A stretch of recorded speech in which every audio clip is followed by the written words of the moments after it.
நம்ம கத்துக்கிட்ட நல்ல விஷயங்கள வந்து மத்தவங்களுக்கு சொல்லிக் குடுக்கணும் அப்படின்னு நெறைய பேர் சொல்லுவாங்க. ஸோ அதுக்காக தாங்க இந்த வீடியோ எடுத்தேன். ஆனா இந்த வீடியோடைய லாஸ்ட்ல வந்து நான் இந்த அளவுக்கு அசிங்கப்படுவேன் அப்படிங்கிறது எனக்கு தெரியாம போச்சு. டைம் மிஷின் மட்டும் இருக்கும் அப்படின்னா, கண்டிப்பா நான் அத தெரிஞ்சுக்கிட்டு இந்த வீடியோ எடுத்து நான் அப்லோட் பண்ணியிருக்க மாட்டேன். ஸோ அது என்ன விஷயம் அப்படிங்கிறத நீங்களே பாருங்க. நான் மார்னிங் எந்திரிச்சதுமே ஃபர்ஸ்ட்டு டீ தாங்க குடிப்பேன். நான் ஒரு சரியான டீ பைத்தியம். எப்போதும் டீ குடிக்கிறத பார்த்து என் ஃபேமிலி எல்லாம், "நீ டீ குடிக்காத, அது உடம்புக்கு நல்லதில்ல. ஸோ டெய்லி ஒரு ஜூஸ் குடி, அதுதான் நல்லது." அப்படிங்கிற மாரி சொன்னாங்க. சரி, ஓகே, நம்ம நல்லதுக்காக தானே சொல்லுதாங்க அப்படின்ட்டு நான் டீயை ஸ்டாப் பண்ணிட்டு இப்போ 1 வீக்காவே மலநெல்லி ஜூஸ் தான் நான் எடுத்துட்டு இருக்கேன். ஸோ நான் அதை எடுத்ததுக்கப்புறம் டீயை குடிக்கணும் அப்படிங்கிற தோணலை அப்படின்னு நான் சொல்ல மாட்டேன்.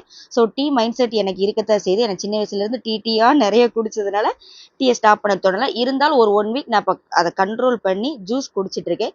ஸோ ஜூஸை குடிச்சதுக்கப்புறம் எனக்கு உடம்புல நிறைய மாற்றங்கள் தெரிய ஆரம்பிச்சதுனால, சரி இது நல்லா இருக்கு, நம்ம உடம்புக்கு இது செட் ஆகுது அப்படின்னு டீயை கொஞ்சம் கொஞ்சமாக ஸ்டாப் பண்ணி மலநெல்லி ஜூஸ் குடிக்க ஆரம்பிச்சாச்சு. ஸோ இதுவும் நல்லா தானே இருக்கு. அப்போ இந்த விஷயத்த எல்லார்கிட்டயும் ஷேர் பண்ணும் அப்படிங்கிறதுக்காக தாங்க இந்த வீடியோ ஃபர்ஸ்ட் டே எடுத்து அப்லோட் பண்ணியிருக்கேன். ஸோ நீங்களே பார்த்துருப்பீங்க, 2 நெல்லிக்காய், பெரிய பெரிய நெல்லிக்காய் தான் போட்டிருந்தேன்.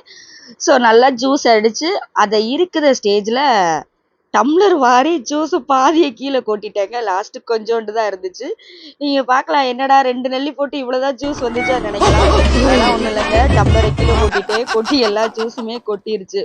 ஸோ அதுக்கப்புறம் தான் எனக்கு தோணுச்சு, கடவுளே இப்படி ஒரு பெரிய கஷ்டத்தை என்ன தவிர வேற யாருக்கும் கொடுக்காது அப்படின்னு கடவுள்கிட்ட ஒரு பெரிய கும்பிடு போட்டுட்டு ஜூஸை குடிச்சிட்டேங்க. வேற என்னங்க பண்ண, திருப்பியும் நம்ம அரைக்க முடியாது, கொட்டின ஜூஸை ஒன்றும் செய்ய முடியாது.